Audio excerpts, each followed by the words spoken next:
आइए जानते हैं आज की कुछ अंतर्राष्ट्रीय खबरों को। पहले एक नजर आज की हेडलाइंस पर। जम्मू कश्मीर रामबन में राजनाथ सिंह का बड़ा बयान, कहा पीओके के निवासियों को भारत में शामिल होना चाहिए। बिहार में दुर्घटनाग्रस्त हुई ट्रेन, 2 हिस्सों में बटी मगध सुपरफास्ट एक्सप्रेस। बिल्डिंग हादसे पीड़ितों से मिलने पहुंचे सीएम योगी। बृजभूषण कोई देश नहीं, पहलवान विनेश फोगाट का जुलाना में दिखा सियासी अवतार। बीजेपी ने जेके विधानसभा चुनाव के लिए जारी की छठी लिस्ट, 5 मुस्लिम कैंडिडेट को टिकट। हूती विद्रोहियों ने अमेरिका के ड्रोन पर किया हमला, हुआ कई करोड़ का नुकसान। गाजा में स्कूल के नीचे छिपे थे इस्लामिक जिहाद के 2 टॉप आतंकी, इजराइल ने एक ही झटके में उड़ाया। कंगना रनौत की इमरजेंसी को मिला सर्टिफिकेट। मां बनी दीपिका पादुकोण, बेटी को दिया जन्म। और पेरिस पैरालंपिक में भारत का धांसू प्रदर्शन, सारे रिकॉर्ड ध्वस्त। रक्षा मंत्री राजनाथ सिंह ने जम्मू कश्मीर के रामबन में बड़ा बयान दिया है। उन्होंने कहा है कि पाकिस्तान के कब्जे वाले कश्मीर के निवासियों को भारत में शामिल होना चाहिए, हम उन्हें अपना मानते हैं। राजनाथ ने ये बयान रामबन में एक चुनावी रैली को संबोधित करते हुए दिया। राजनाथ सिंह ने कहा कि गठबंधन का कहना है कि वह अनुच्छेद 370 बहाल करेंगे, लेकिन जब तक बीजेपी है कोई भी यह नहीं कर सकता। उन्होंने कहा है कि जम्मू कश्मीर में हालात बदल गए हैं, युवाओं के पास अब पिस्तौल और रिवॉल्वर के बजाय लैपटॉप और कंप्यूटर है। राजनाथ ने कहा है कि 10 साल के बाद जम्मू एवं कश्मीर में विधानसभा चुनाव हो रहे हैं।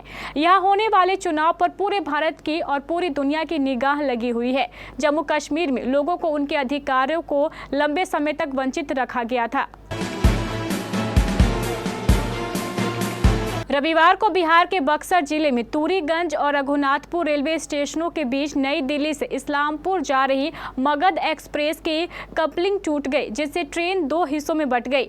तूरीगंज और रघुनाथपुर रेलवे स्टेशन के बीच सुबह करीब 11:08 पर यह घटना घटी, लेकिन इस घटना में कोई घायल नहीं हुआ। पूर्व मध्य रेलवे के मुख्य जनसंपर्क अधिकारी सरस्वती चंद्रा ने बताया है कि यह घटना तब हुई जब नई दिल्ली से इस्लामपुर जा रही मगध एक्सप्रेस की कपलिंग टूट गई, जिससे ट्रेन तूरीगंज और रघुनाथपुर रेलवे स्टेशन के बीच 2 हिस्सों में बट गई। बचाव दल के साथ साथ तकनीकी दल भी मौके पर पहुंच गए और अधिकारी इसे जल्द से जल्द ठीक करने की कोशिश कर रहे थे।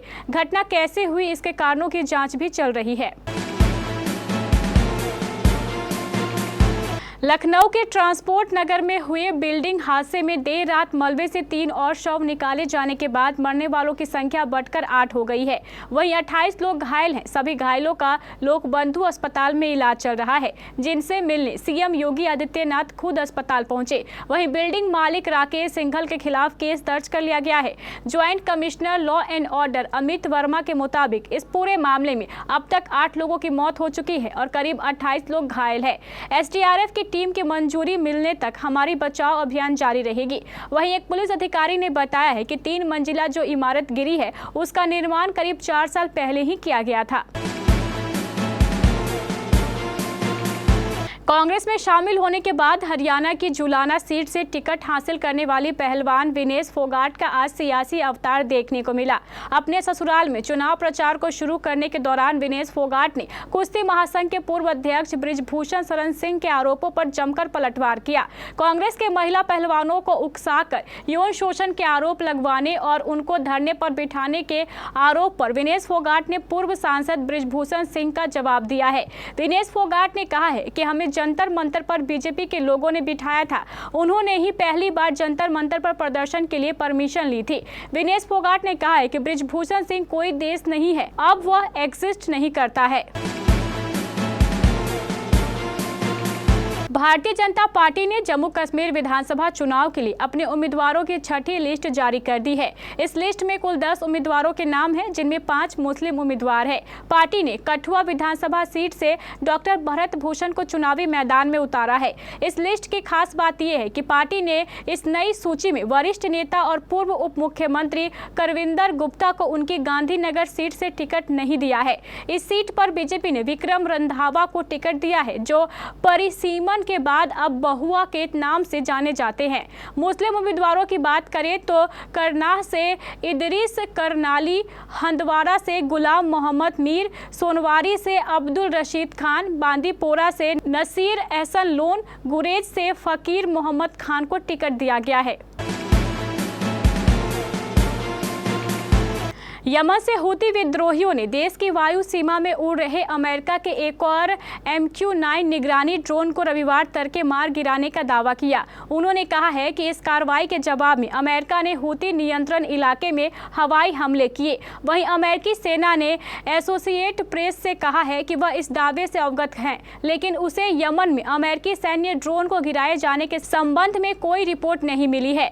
हूती विद्रोहियों ने अपने दावे के समर्थन में कोई तस्वीर या वीडियो जारी नहीं किया, लेकिन 2014 में यमन की राजधानी सना पर कब्जे के बाद हूती विद्रोहियों ने बड़ी संख्या में MQ-9 ड्रोन मार गिराए हैं। गाजा पट्टी में पिछले साल इजराइल और हमास के बीच जंग छिड़ने के बाद हूती विद्रोहियों ने अमेरिकी ड्रोन पर हमले तेज करने के साथ ही लाल सागर गलिया में जहाजों को भी निशाना बनाना शुरू कर दिया है।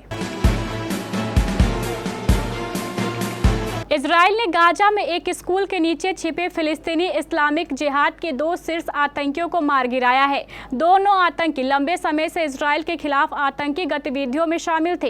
इजरायली सेना और खुफिया एजेंसी सीन बेट ने बताया है कि फिलिस्तीनी इस्लामिक जिहाद के डेयर अल बलहा बटालियन के कमांडर अब्दुल्ला खतीब और हेतम अबू अल जिदिनियन को शनिवार को इजरायली वायुसेना ने मार गिराया। दोनों आतंकी एक स्कूल के नीचे छिपे हुए थे।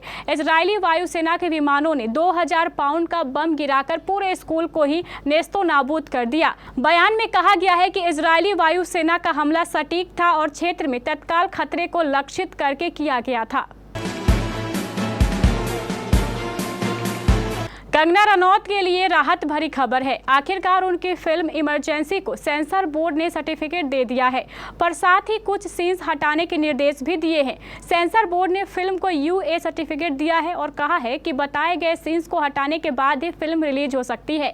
इमरजेंसी पहले 6 सितंबर को थिएटर्स में रिलीज होनी थी, लेकिन ट्रेलर आने के बाद से ही इस पर विवाद शुरू हो गया था। फिल्म को कंगना रनौत ने डायरेक्ट किया है और वह इसमें प्रधानमंत्री इंदिरा गांधी के रोल में है। इमरजेंसी को लेकर कुछ सिख संगठनों ने आपत्ति जताई थी और पंजाब में खूब विरोध हुआ। इसके कारण इमरजेंसी का सर्टिफिकेट रोक दिया गया था। दीपिका पादुकोण और रणवीर सिंह के लिए आज का दिन बेहद खास बन गया है। आखिर दोनों को माता पिता बनने की खुशी जो मिली है। कपल के घर बिटिया ने जन्म लिया है। इन्होंने सोशल मीडिया पोस्ट के जरिए यह खुशखबरी जैसे ही साझा की, बधाइयों का तांता लग गया। दीपिका पादुकोण और रणवीर सिंह आज रविवार को एक बिटिया के माता पिता बन गए हैं। अभिनेत्री ने पहली संतान के रूप में बेटी को जन्म दिया है। बिटिया के आगमन के बाद दीपिका ने इंस्टाग्राम पर पोस्ट शेयर की है। इसके बाद अर्जुन कपूर से लेकर परिणीति चोपड़ा, तमाम सितारे दीपिका और रणवीर को बधाई दे रहे हैं। दीपिका पादुकोण और रणवीर सिंह ने अपने आधिकारिक इंस्टाग्राम अकाउंट से एक पोस्ट शेयर किया है। इसमें लिखा है, वेलकम बेबी गर्ल 8/9/2024। इस पोस्ट को शेयर करने के साथ ही इस पर बधाइयों का तांता लग गया है।